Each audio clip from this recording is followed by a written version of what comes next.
ओम शांति 31/1/2021 के अव्यक्त बाप दादा का रिवाइज है 25/10/87 की। प्यारे बाप दादा ने मुख्य 4 बातों से न्यारे बनने को कहा।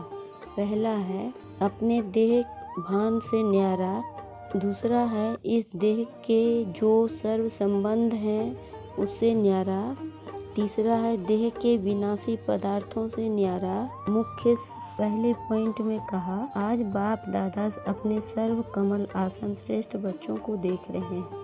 कमल आसन ब्राह्मण आत्माओं की श्रेष्ठ स्थिति की निशानी है।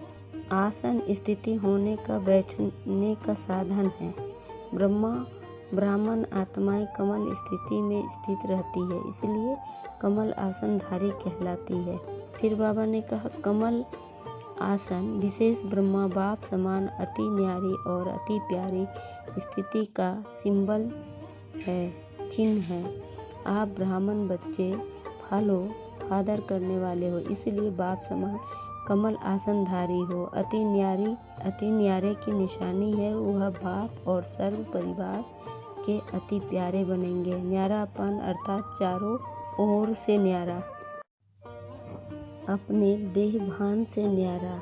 जैसे साधारण दुनियावी आत्माओं को चलते फिरते हर कर्म करते स्वप्न और सदा देह का भान रहता ही है, मेहनत नहीं करते कि मैं देह हूँ, न चाहते भी सहज स्मृति रहती है। ऐसे कमल आसन ब्राह्मण आत्माएं भी इस देहभान से स्वतः ही ऐसे न्यारे रहे जैसे अज्ञानी आत्मा अभिमान से न्यारे हैं और ये आत्मा अभिमानी शरीर का भान अपनी तरफ आकर्षित न करे।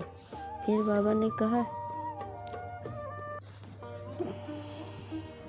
इस देह के जो सर्व संबंध हैं, दृष्टि से, वृत्ति से, कृति से, उन सब से न्यारा देह का संबंध देखते भी स्वतः ही आत्मिक देह ही संबंध स्मृति रहे। इसलिए दीपावली के बाद भैया दूज मनाया ना। जब चमकता हुआ सितारा हुआ जगमगाता हुआ अविनाशी दीपक बन जाते हैं तो भाई भाई का संबंध हो जाता है। फिर बाबा ने कहा, देह के विनाशी पदार्थों में भी न्यारापन। अगर कोई पदार्थ किसी भी कर्मेंद्रियों को विचलित करता है अर्थात आसक्ति भाव उत्पन्न होता है तो वह न्यारापन नहीं रहता। संबंध से न्यारा फिर भी सहज हो जाते हैं, लेकिन सर्व पदार्थों की आसक्ति से न्यारा आसक्त बनने में रॉयल रूप की आसक्ति रह जाती है। सुनाया था ना कि आसक्ति का स्पष्ट रूप इच्छा है। फिर बाबा ने कहा, ऐसे हर प्रकृति तत्वों द्वारा बने हुए साधन मनुष्य आत्माओं के जीवन का अल्पकाल के सुख का आधार है। तो यह सब तत्व पेपर लेंगे। अभी तो सिर्फ पानी की कमी हुई है, लेकिन पानी द्वारा बने हुए पदार्थ जब प्राप्त नहीं होंगे तो असली पेपर उस समय होगा। फिर बाबा ने कहा, प्रकृति के पेपर तो अभी और रफ्तार से आने वाले हैं, इसलिए पहले से ही पदार्थों के विशेष आधार खान पान, पीना, पहनना, चलना, रहना और संपर्क में आना, इन सब की चेकिंग करो कि कोई भी बात महीन रूप में भी विघ्न रूप तो नहीं बनती है। यह अभी से ट्रायल करो। जिस समय पेपर आएगा उस समय ट्रायल नहीं करना, नहीं तो फेल होने की मार्जिन है। फिर बाबा ने कहा, योग स्थिति अर्थात प्रयोग करते हुए न्यारी स्थिति, सहज योग की साधनों के ऊपर अर्थात प्रकृति के ऊपर विजय हो। ऐसे न हो उसके बिना तो चल सकता है, लेकिन इसके बिना रह नहीं सकते, इसलिए डगमग स्थिति हो गई। इसको भी न्यारी जीवन नहीं कहेंगे। ऐसे पेपर भी आएंगे, सूखी रोटी भी खानी पड़ेगी, अभी तो साधन है। कहेंगे दांत नहीं चलते हैं, हजम नहीं होता है। लेकिन उस समय क्या करेंगे जब निश्चय नशा योग की सिद्धि की शक्ति होती है तो सूखी रोटी भी नरम रोटी का काम करेगी, परेशान नहीं करेगी। आप सिद्धि स्वरूप की शान में रहो तो कोई भी परेशान नहीं कर सकता। जब हठयोगी के आगे शेर बिल्ली बन जाता है तो सांप खिलौना बन जाता है। तो आप सहज योगी सिद्धि स्वरूप आत्माओं के लिए वह सब बड़ी बात नहीं है। फिर बाबा ने कहा, पुराने स्वभाव संस्कार से न्यारा बनना है। पुरानी देह के और संस्कार भी बहुत कड़े हैं। माया जीत बनने में भी बड़ा विघ्न रूप बनते हैं। कई बार तो बाप दादा देखते हैं पुराना स्वभाव संस्कार रूपी पाँव सांप खत्म भी हो जाता है, लेकिन लकीर रह जाती है जो समय आने पर बार बार धोखा देती है। अंश रह गए तो उसके वंश की उत्पत्ति हो जाती है। यह कड़े स्वभाव और संस्कार कई बार इतना माया के वशीभूत बना देते हैं जो रॉन्ग को रॉन्ग समझते ही नहीं हैं। महसूसता की शक्ति समाप्त हो जाती है। फिर बाबा ने कहा, ब्रह्मा बाप भी कमल आसन धारी बने तब नंबर 1 बाप के प्यारे बने, ब्राह्मणों के प्यारे बने, चाहे व्यक्त रूप में चाहे अव्यक्त रूप में।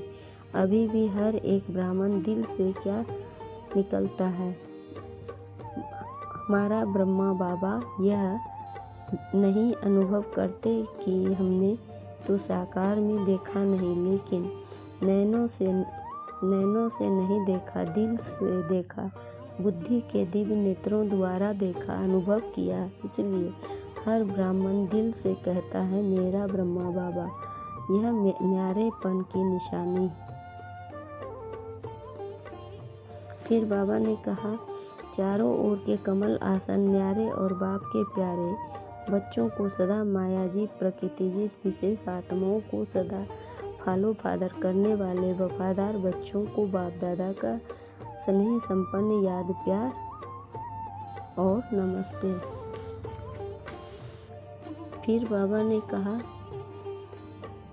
सेवाधारी अर्थात सदा बाप समान निमित्त बनने वाले, निर्माण रहने वाले, निर्माता ही सबसे श्रेष्ठ सफलता का साधन है।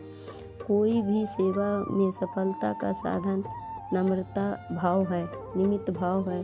तो इन्हीं विशेषताओं से सेवा की। ऐसी सेवा में सदा सफलता भी है और सदा मौज भी है। संगम युग की मौज मनाई, इसलिए सेवा नहीं लगी। जैसे कोई मल्लयुद्ध करते हैं तो अपने को मौज से खेल समझकर करते हैं, उसमें थकावट व दर्द नहीं होता है, क्योंकि मनोरंजन समझकर करते हैं, जैसे मनाने के लिए करते हैं। फिर बाबा ने कहा, सच्ची तपस्या सदा के लिए सच्चा सोना बना देती है, जिससे जरा भी मिक्स यानी मिलावट नहीं। तपस्या सदा हरेक को ऐसा योग्य बनाती है जो प्रकृति में भी सफलता और प्रारब्ध प्राप्त करने में भी सफल। ऐसे तपस्वी बने हो। तपस्या करने वाले को राजयोगी कहते हैं, तो आप सभी राजयोगी हो। फिर बाबा ने कहा, फर्स्ट नंबर 1 होगा, लेकिन फर्स्ट डिवीज़न में तो बहुत आएंगे, इसलिए फर्स्ट नंबर बन सकते हो। राजगद्दी पर एक बैठेगा, लेकिन और भी साथी तो होंगे ना। तो रॉयल फैमिली में आना है भी राज्य अधिकारी बनना, तो फर्स्ट डिवीज़न अर्थात नंबर 1 आने का पुरुषार्थ करो। लास्ट में बाबा ने कहा, अभी तक कोई भी सीट सिवाय 2-3 के फिक्स नहीं हुए हैं। अभी जो चाहे जितना पुरुषार्थ करना चाहो कर सकता है। बाप दादा ने सुनाया था कि अभी लेट हुई है, लेकिन टू लेट नहीं हुई है, इसलिए सभी को आगे बढ़ने का चांस है, विन कर 1 में आने का चांस है। तो सदैव उमंग उत्साह रहे कि ऐसा नहीं चलो कोई भी नंबर 1 बने, मैं नंबर 2 ही सही। इसको कहते हैं कमज़ोर पुरुषार्थ वाले। आप सभी तो तीव्र पुरुषार्थी हो ना। अच्छा, मीठे मीठे से खिलते बच्चों प्रति माता पिता बाप दादा का याद प्यार और गुड मॉर्निंग। रूहानी बाप की रूहानी बच्चों को नमस्ते।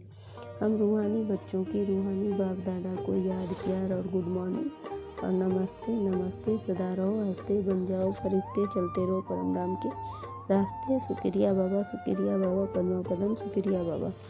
वरदान। समझदार बन 3 प्रकार की सेवा साथ साथ करने वाले सफलता मूर्त भव। समझदार बन 3 प्रकार की सेवा साथ साथ करने वाले सफलता मूर्त भव। स्पष्टीकरण।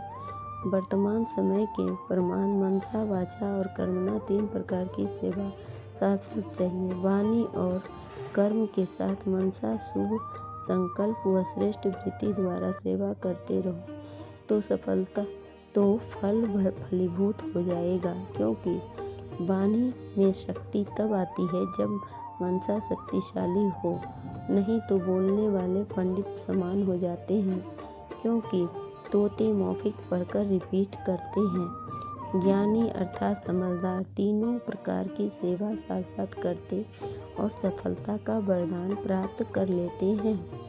फिर स्लोगन में बाबा ने कहा, अपने बोल कर्म और दृष्टि से शांति शक्ति व खुशी का अनुभव कराना ही महान आत्माओं की महानता है। अपने बोल कर्म और दृष्टि से शांति शक्ति व खुशी का अनुभव कराना ही महान आत्माओं की महानता है। ओम शांति, ओम शांति।